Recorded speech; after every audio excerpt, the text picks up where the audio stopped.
Satu tepukan gemuruh untuk Tuhan yang pertama. Yang kedua, perlu diberikan tepukan gemuruh untuk Wira Band ini. Jarang-jarang kita melihat mereka, dan juga untuk backup singer yang paling rancak di atas pentas. Mana J-Max? Terima kasih. Kita lakukan semuanya untuk Tuhan. Tidak ada kerajaan pribadi di gereja.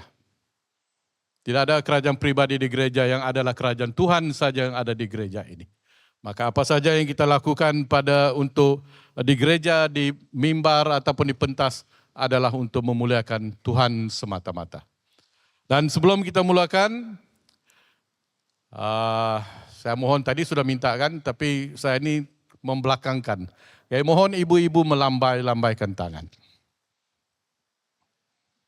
Lambai-lambaikan tangan, bukan kepada saya, engkau lambai-lambaikan tangan kepada Tuhan. Okay? Angkat tangan tinggi-tinggi dan melambaikan kepadanya. Perkongsian saya pada pagi ini, saya diberikan 20 menit, saya tawar-menawar pun tak tahulah sampai tidak, kerana atur caranya padat. Ya, slide itu nampak okey sudah. Tema yang diberikan kepada saya pada pagi ini ialah ibu berharga di mata Tuhan. Okay, ibu berharga di mata Tuhan. Ialah topik yang sangat penting.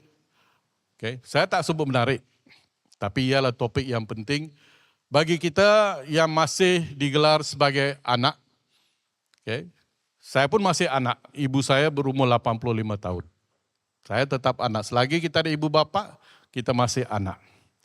Dan fokus kita adalah untuk meraihkan hari ibu ini dengan iman, dengan melihat pengorbanan ibu-ibu dan nilai abadi seorang ibu di mata Tuhan. Saya masih ingat lagi, di sekolah rendah, dan saya masih ingat lagi di sekolah menengah. Sebab ibu saya ini dia suka, walaupun kami tinggal di bandar, dia suka duduk di lantai, baca surat khabar pun dia duduk di lantai.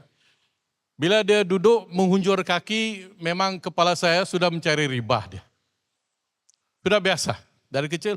Walaupun saya masih ingat, saya di sekolah menengah pun memang pergi baring di atas ribahnya. Kalau dengan bapak mungkin dia sudah tidak ada kita riba tidak ada kita baring di riba bapak kan. Biasanya riba ibu yang kita cari. Okay. Sebab ini ialah kerana hubungan yang begitu dekat di antara kita anak-anak dengan seorang ibu. Memang dia yang melahirkannya, dia yang melahirkan kita, dia yang membesarkan kita. Walaupun kita besar, ada banyak perkara yang kita bercakap dengan seorang ibu, tapi dengan harapan ibu itu dia deliver message kepada si bapa. Betul kan? Nah, most of the time macam itu. Kita sudah biasa macam itu. Ada perkara-perkara yang kita tak mau sampaikan dengan bapa, walaupun kita sebagai bapa sedia mendengar. Okay? Tapi lazimnya anak-anak suka pergi kepada ibu dan mohon ibu dengan caranya sendiri menyampaikan pesan itu kepada bapa. Okay? Tapi pada zaman ini harapan kita sebagai ibu bapa, anak juga boleh mendekati kita untuk menyampaikan hasrat hati mereka. Jangan pakai ibu sebagai saluran saja. Okey. Hari ini kita merayakan slide yang kedua. Hari ini kita merayakan Hari Ibu. Okay? Hari yang sangat istimewa, sudah pun disebut oleh Deacon Merwin tadi. Satu momen yang sangat penting pada hari ini. Dan firman Tuhan mengingatkan kita bahawa ibu ini bukan saja penting dalam keluarga. Okay? Dia memang penting. Tapi ia adalah lebih daripada penting kerana ibu ini mempunyai kedudukan yang sangat istimewa di mata Tuhan. Somebody special. Somebody special. Kalau bapak-bapak ni dah perut buncit, dah berapa bulan naik pura buncit dah tak selesa. Ibu memikul kandungan itu 9 bulan. Kalau dia ada 5 anak, 5 kalilah dia memikul beban itu. Dan dikatakan proses melahirkan anak itu adalah proses yang hanya seorang ibu saja yang boleh tahan kesakitan itu. Kenapa Tuhan menciptakan sedemikian? Kenapa lelaki tidak melahirkan anak? Julian, kenapa kamu tidak mengandung dan melahirkan anak? Sebab kamu tak akan mampu bertahan sakitnya. Hanya ibu yang boleh menahan kesakitan sedemikian. Sebab itu dia special. Sebab itu dia special. Seorang ibu bukan saja penting bagi keluarga, tapi sangat berharga di mata Tuhan. Kita akan lihat beberapa perkara tentang ini.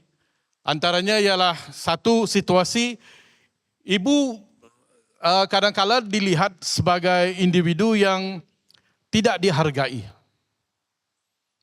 Karena bagi kita yang bertinggal bersama dengan seorang ibu, istri dengan istri, suami dengan bapak dengan ibu, ibu dengan anak-anak, maksud bapak dengan ibu tadi adalah suami istri, okay, kita anak-anak dengan ibu, dan dia jadi satu penerimaan bahawa ibulah yang masak, ibulah yang mencuci pakaian, ibulah yang mengurus rumah, okay.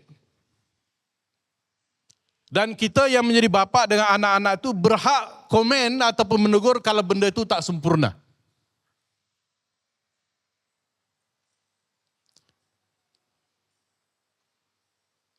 Kita menganggap sedemikian.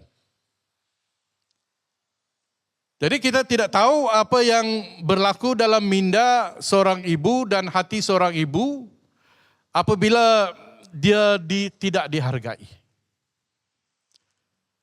Kedua, kita juga akan melihat bagaimana seorang ibu itu dinilai di dunia ini dan bagaimana Tuhan menilai seorang ibu. Tidak sama. Tidak mungkin dunia dengan Tuhan itu sama. Definitely, how the world looks at the mother and how God looks at the mother is different. Memang berbeda. Dan kita juga melihat pada hari ini kita terokai apa yang Alkitab dedahkan tentang nilai sejati dan abadi seorang ibu. Okay, so ini kita punya pergerakan ataupun perkongsian kita pada pagi ini. Next slide. Saya mengucap terima kasih kepada ibu-ibu hari ini kerana memaksa saya belajar menggunakan software AI. Betul lah. Konten saya punya, tapi saya kena belajar macam mendeliver. Sebab kalau kita di sekolah, software PowerPoint itu simple. Okay. Tapi hari ibu hari ini telah memaksa saya belajar, walaupun saya dah 64 tahun, orang tua bukan alasan untuk tidak belajar benda yang baru. Okay. So, I thank all the mothers for forcing me to learn. Okay. Saya belajar sebelum saya pergi bercuti tempoh hari. Okay. Ibu adalah anugerah Tuhan. A mother is a gift from God. Amsal 18:22 menyatakan, siapa mendapat istri, mendapat sesuatu yang baik, dan ia diperkenankan Tuhan.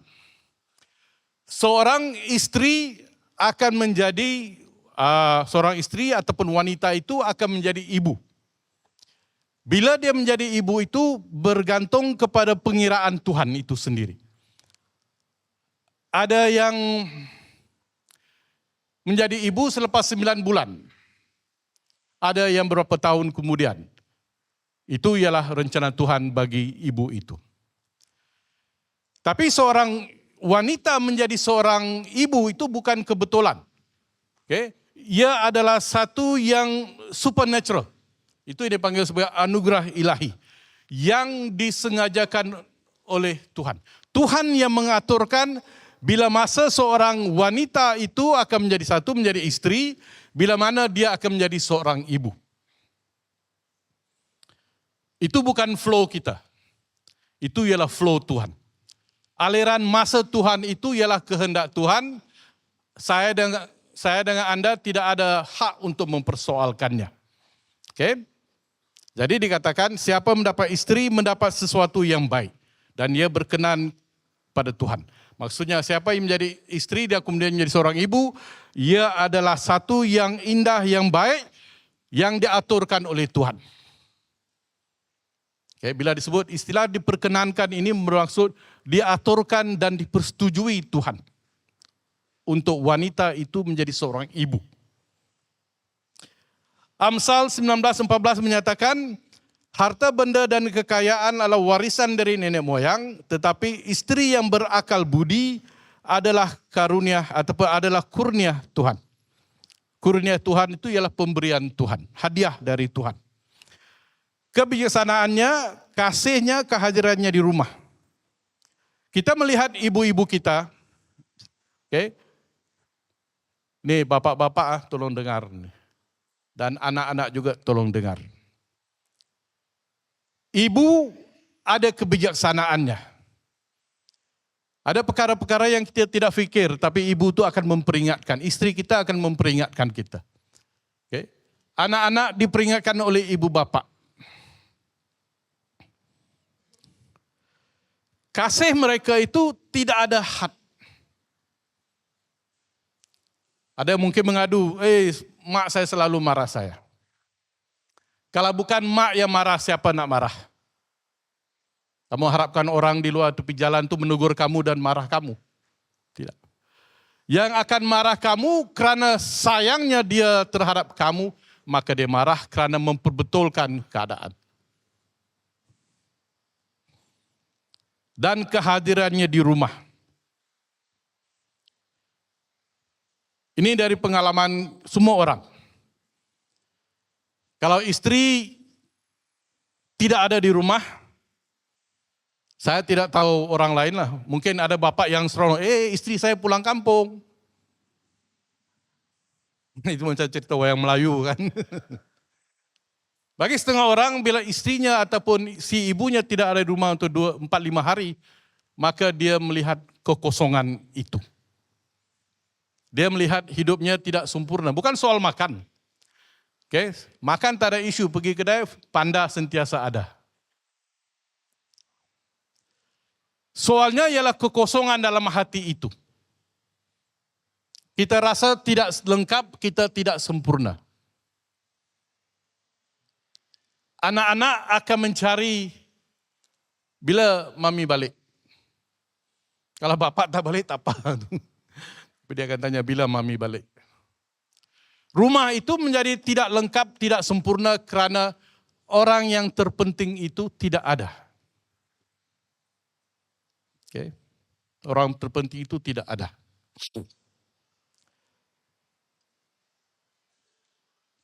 Kerana pribadi ini, kerana kebijaksanaannya, kasihnya yang begitu luas, kasihnya yang begitu tulen, kasihnya begitu ikhlas terhadap suami dengan anak-anaknya, dan kewujudannya dalam rumah itu adalah berkat yang Tuhan curahkan ke atasnya dan melimpah dalam keluarga itu.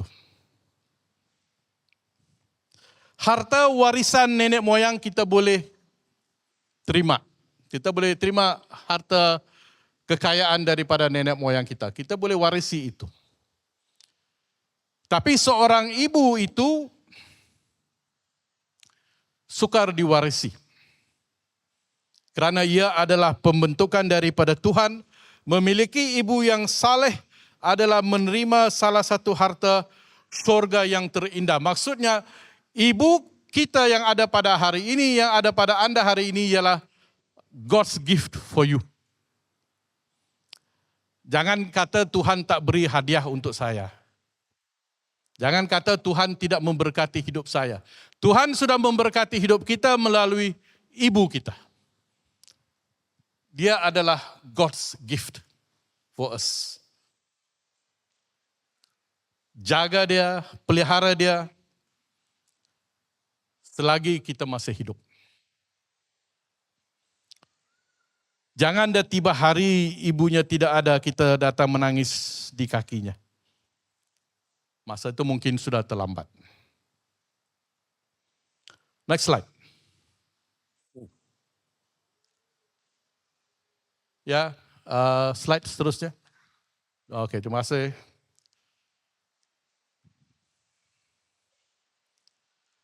Bagaimana Tuhan mengukur nilai seorang ibu? Sebelum kita lihat macam mana Tuhan menilai, macam mana kita menilai ibu ataupun menilai manusia. Hari ini dunia melihat, manusia melihat orang lain, dia melihat statusnya, dia melihat kerjayanya, dia melihat penampilannya.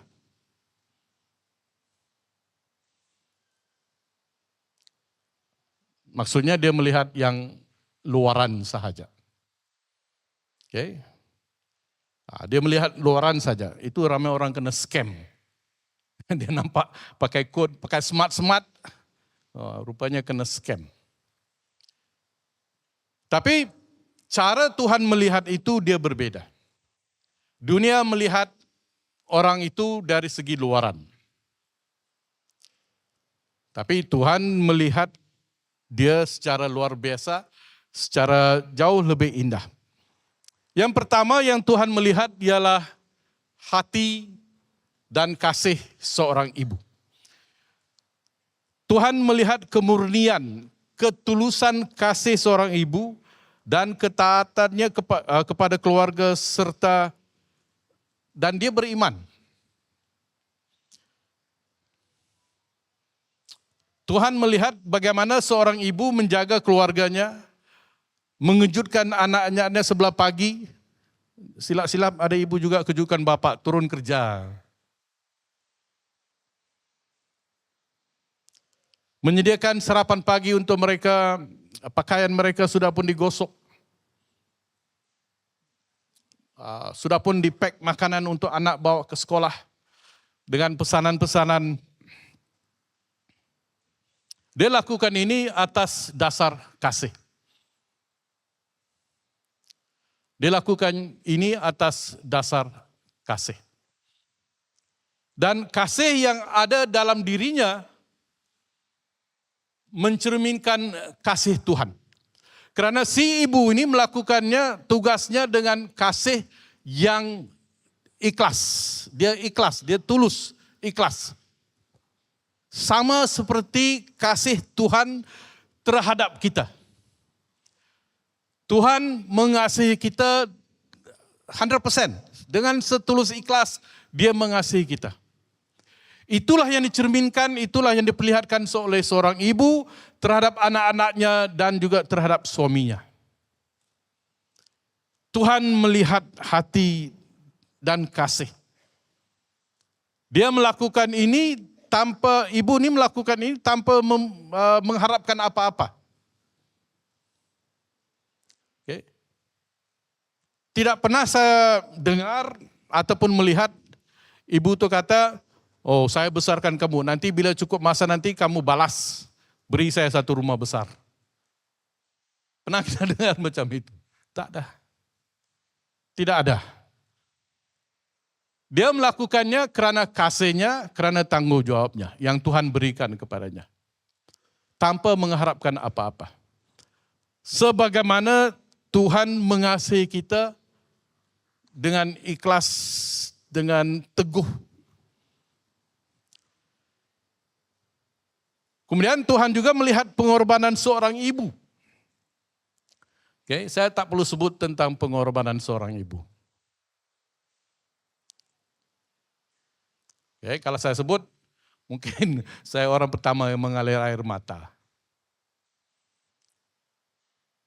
Ini Anda muhasabah diri sendiri. Tahu maksud muhasabah kan? Bukan muhasabah. Muhasabah ini ialah refleksi diri. Anda refleksi diri Anda sendiri, Anda muhasabah diri sendiri, dan lihat semula apa yang ibu Anda telah lakukan untuk Anda. Maupun ibu itu berada di rumah panjang yang keluar awal pagi, pukul 5, pukul 6 dia sudah keluar dengan bakulnya dengan alat-alat kerjanya. Ataupun ibunya yang keluar kerja pagi di hospital balik sebelah petang. Apa saja yang ibu itu lakukan. Setiap tindakan kecil yang diberikan oleh seorang ibu, masanya, tenaganya, tidurnya, termaksudnya dia tidurnya pun hilang, dan impian. Mungkin ada di kalangan ibu, di kalangan wanita di sini terpaksa melepaskan impian pribadi. Kerana sudah kahwin, sudah mempunyai anak 2-3, mungkin dia rasa tak mampu dia mengejar impiannya. Maka impiannya kemudiannya bertukar kepada menjaga keluarganya. Mungkin dia mengimpikan untuk menjadi seorang jururawat, mungkin dia berimpikan untuk bekerja di sebuah industri, sebab dia ada kelayakan. Tapi bila dia sudah ada baby pertama, baby kedua, dia rasakan itu tidak ada makna kalau keluarga saya terabai. Maka impiannya keluarganya menjadi impian sekarang. Jadi semuanya yang dilihat, semua pengorbanan yang dilihat oleh Tuhan, dihormati Tuhan, dan tidak ada satu pun terlepas daripada pandangannya. Kerana seorang ibu, dan setiap ibu, Anda berharga di mata Tuhan. Ada banyak ibu-ibu dalam Alkitab.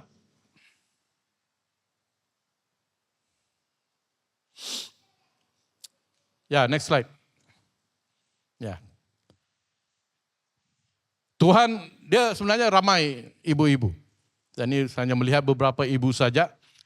Tuhan memilih wanita biasa untuk melakukan perkara luar biasa. Ada 4 nama di sini. Maria, Hana, Yokebed, Eunike dan Louis 5. Mereka orang biasa. Bukannya mereka berada di kalangan pemerintah ataupun pentadbir wilayah pada zaman dahulu. Mereka ialah orang biasa. Okay. Maria memperlihatkan ketaatannya. Dia adalah ibu Yesus. Okay. Ibu Yesus, bukan ibu Tuhan. Tidak ada ibu Tuhan. Ibu Yesus di dunia ini. Apabila malaikat itu datang kepadanya, dia memperlihatkan penyerahannya. Jadilah padaku menurut perkataanmu. Ini terdapat dalam Lukas 1:38. Apabila dia dimaklumkan bahawa dia akan menerima Tuhan Yesus ke dalamnya. Dia terima saja. Seorang ibu yang taat. Hana yang diperlekehkan oleh, kan suaminya ada 2 isteri kan? Ya. Yang kedua itu mampu mempunyai anak. Kalau tidak 2 orang anak. Tapi situasi Ana ialah dikatakan dalam Alkitab rahimnya sudah pun ditutup. Tapi dia tetap berdoa.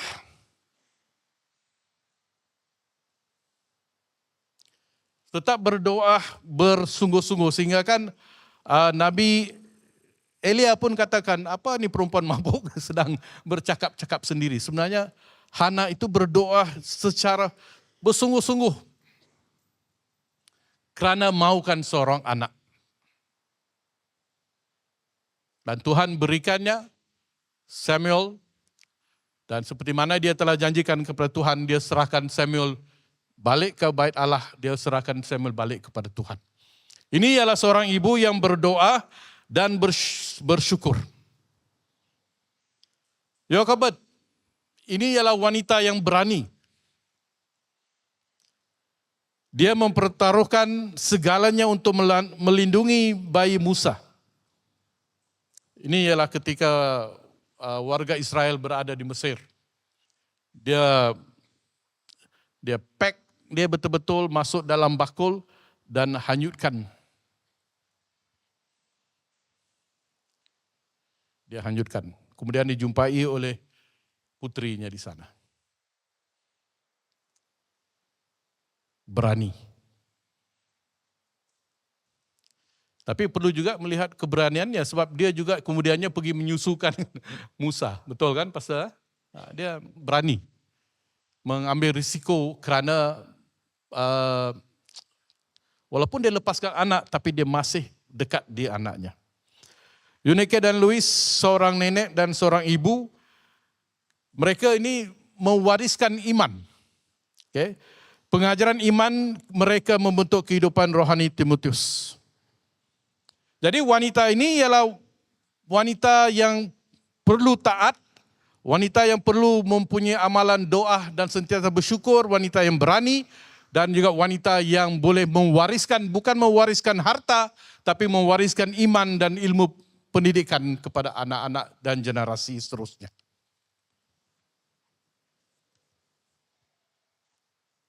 Dan wanita-wanita di gereja ini, Anda memenuhi kriteria-kriteria ini. Okay, jangan Anda rasakan, oh saya ini tidak macam Hana, saya ini tidak ada. Sebenarnya setiap kali Anda berdoa, Anda seperti Hana. Setiap kali Anda berdiri untuk keluarga Anda adalah Yochebed. Setiap kali Anda mendidik anak-anak dan cucu Anda, atau khasnya anak-anak, Anda seperti Eunike dan Louis. Next slide. Ibu membentuk generasi. Dalam 2 Timotius 1:5 menyatakan, aku teringat akan imanmu yang tulus ikhlas, yaitu iman yang pertama-tama hidup di dalam nenekmu Louis dan di dalam ibumu Eunike. Ini ialah kenyataan dari Rasul Paulus.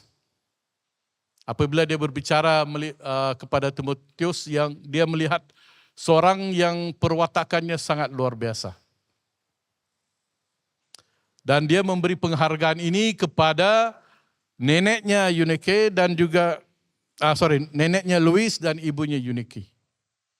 Dia mengiktiraf sumbangan dua wanita ini kepada pembesaran dan bagaimana Timotius menjadi seorang yang beriman.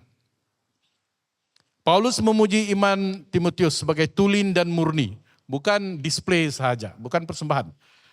Tetapi keyakinan yang dibentuk sejak kecil oleh ibunya. Iman Timotius berakar dalam pengajaran setia neneknya, Louis dan ibunya Eunike.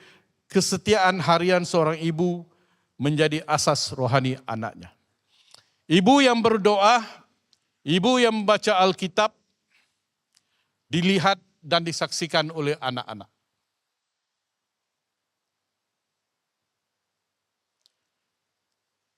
Hari ini mungkin yang ada di sini, dan saya harap semua bapak-bapak ada bersama istri. Tapi akan ada juga istri-istri yang datang kesorangan. Itu pun mungkin akan berlaku. Tapi kita tidak putus berdoa untuk keluarga kita. Okay? Sebab ini ialah kekuatan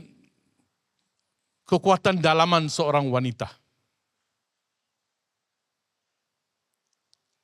Mereka berdoa, mereka lakukan yang terbaik untuk keluarga mereka. Seterusnya, menghormati ibu. Honoring our mothers, a divine command. Efesus 6 ayat 2 menyatakan, hormatilah ayahmu dan ibumu. Ini adalah satu perintah yang penting, yaitu perintah yang pertama dalam janji.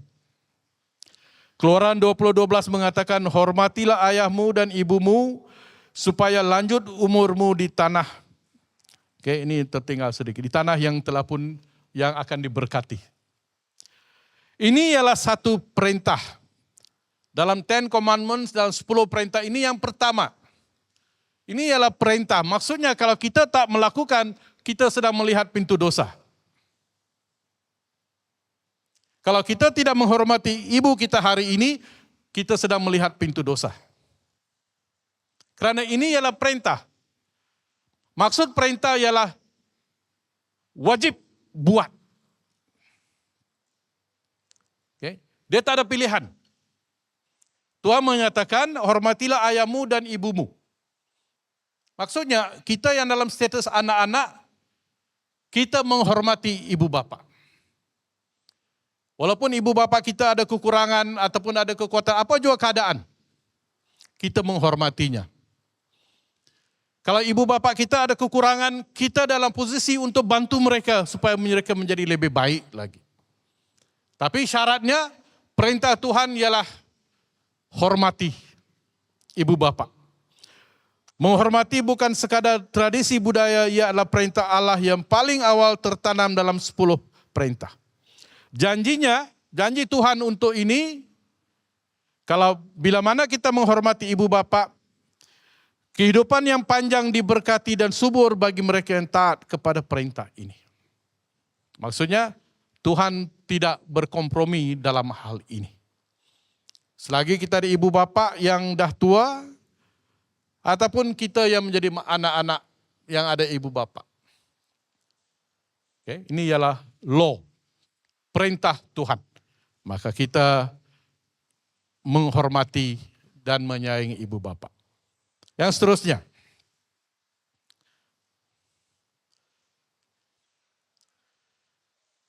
Okay, pengorbanan ibu tidak sia-sia. Pengorbanan ibu tidak sia-sia. Pengorbanan seorang ibu Kristen berakar dalam kasih yang mendalam dan iman. Okay, saya dah sebut tentang ini tadi. Dia, pengorbanan ibu itu mencerminkan hati Tuhan sendiri. Bagaimana Tuhan Yesus telah mengorbankan dirinya di kayu salib, kita juga melihat pengorbanan seorang ibu sedemikian. Dia melakukan apa saja, dia akan bekerja apa saja, asalkan cukup untuk keluarganya, okay, cukup untuk pendidikan anak-anaknya bersama dengan suami. Okay.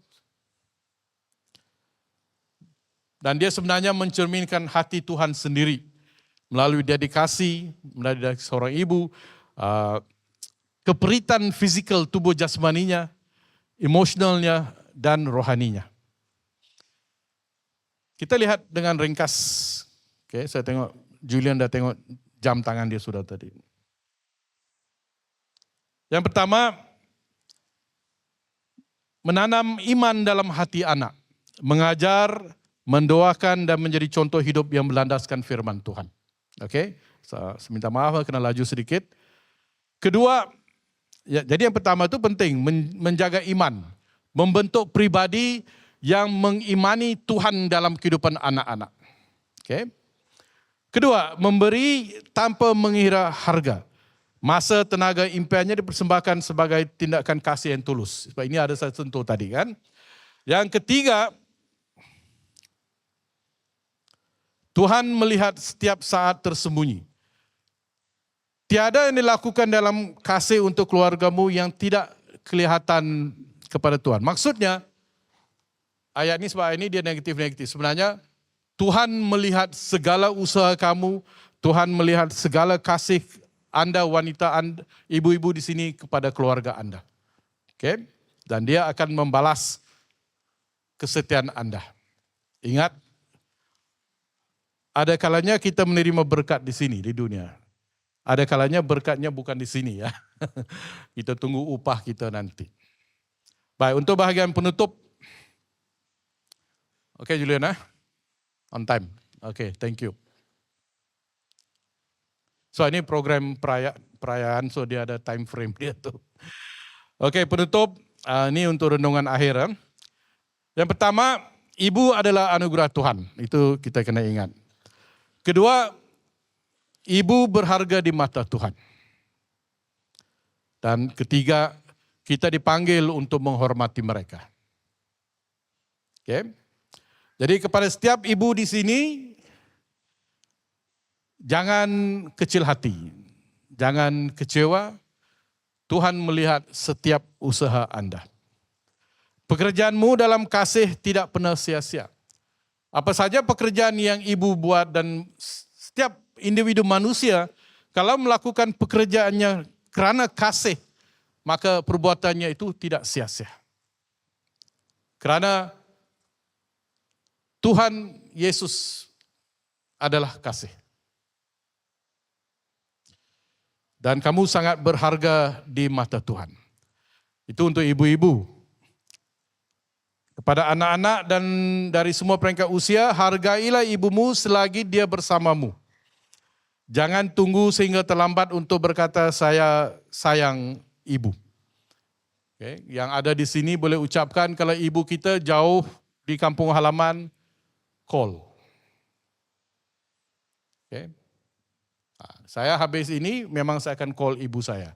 Sebab awal pagi dia sudah breakfast, dia sambung tidurnya. So saya kena tengok timing dia bila dia berjaga. So masa tengah hari dia berjaga, masa itu saya call dia. Sebab kalau saya tak call, dia akan call. Kalau saya tak panggil, dia akan panggil. Kalau pada hari ibu, maksudnya kita lupa sudah. Okay. Hormatilah dia, itulah perintah Tuhan dan berkatnya. Dan untuk bapak-bapak saya tidak lupa, ada juga pesanan-pesanan. Oke, kita lihat yang slide yang terakhir. Oke. Kata-kata untuk bapak-bapak Kristian yang ada di gereja ini. Bapak-bapak Kristian memainkan peranan penting untuk dalam menyokong dan menghormati ibu-ibu. Anda perlu menghormati ibu-ibu, anak-anak akan menghormati ibu-ibu. Bersama-sama kamu membina keluarga yang berlandaskan iman. Okay. Ya, ada satu cabaran yang besar dalam zaman hari ini, kerana bukan semua anak ada bersama dengan kita. Okay. It's very common now. Sebagai pemimpin, ibu, bapak-bapak juga mainkan peranan sebagai pemimpin rohani. Pimpinlah rumah tangga dalam doa, ibadah dan teladan yang baik. Jadilah sauh rohani keluargamu. Kedua, memberi sokongan emosi dan fizikal. Lihatlah keletihan istrimu. Ringankan bebannya, teguhkan nilainya dalam kata dan perbuatan setiap hari. Ini nasihat saya kepada bapak-bapak, jangan tunggu sampai dia letih. Okay? Jangan tunggu sampai letih, sama-sama melakukannya. Okay? Tapi untuk ibu-ibu, ini dia punya psikologi lelaki, ya, saya beritahu Anda. Bapak-bapak ini sedia menolong maupun di dapur. Mereka tak akan bergerak selagi dia tak dipanggil. Bapak sini. Betul lah bapak-bapak. Itu psikologi lelaki. Dia memang mau tolong, tapi kalau dia masuk ke dalam negeri ataupun sempadan wanita, dia jam dulu. Sebab dia tidak tahu apa nak buat, takut dia buat sesuatu itu membuat ibu itu marah. Sebab itu biasanya lelaki ini, dia tunggu. Bapak sini. Bila sampai di sana, dengar arahan seterusnya. Pergi buang sampah. Tolong cuci pinggan. Okay. Bukan kita tak tolong. Okay. Tapi dia punya fisiologinya sedemikian. Okay. Kita menghormati persempadan wanita ibu dalam rumah. Takut kita buat sesuatu itu dia tidak senang. Okay. Kalau kita tarik cadar lepas sudah datang, bukan macam tu kamu tarik cadar, salah itu. Itu bapak tak mau dengar. Sebab dia ada masalah ego dia tu. Okay. So bila masuk, ibu-ibu lah kena beritahu. Bapak sini, kamu tarik cadar sebelah sini, saya tarik cadar sebelah sana. Ikut saja perintahnya, maka dunia akan aman.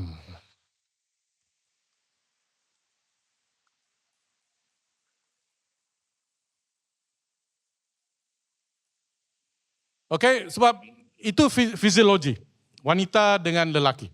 Oke, jadi ibu-ibu jangan rasa bapak tu malas. Kalau bapak tu baring di sofa tu bukan dia terang tidur, dia memikirkan hal-hal keluarga dan dunia.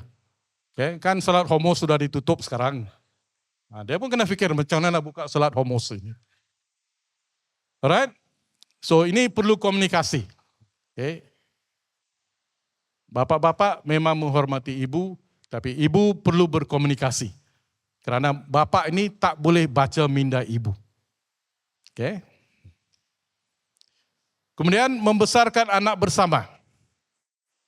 Berkongsi tanggungjawab dengan istrimu untuk memelihara iman, watak dan masa depan. Ini memang tanggungjawab bersama. Jangan diserahkan kepada ibu, oh kerana saya kerja offshore, kamulah jaga-jaga ini. Oh kerana saya kerja di sini, kamu uruskan semua. Tak boleh. Bila kita balik dari tempat kerja kita yang jauh, kita memainkan peranan sebab kita ketinggalan sudah. Kita main peranan untuk mendidik anak, membentuk iman dan melihat keperluan-keperluan masa depannya. Dan akhir sekali, nilai Kristian di rumah, ciptakan rumah di mana iman dihayati, kasih dicontohi dan Tuhan dimuliakan dalam kehidupan sehari-hari. Ini bapak-bapak lakukan bersama dengan ibu-ibu. Okay? Sebab ibu tidak dalam apa juga keadaan, si bapak masih ketua keluarga dan ibu adalah manajer rumah. Itu jangan lupa. Jadi perlu dilakukan bersama-sama. Okey, itulah sedikit perkongsian saya pada pagi ini. Terima kasih dan Tuhan memberkati Anda semua. God bless.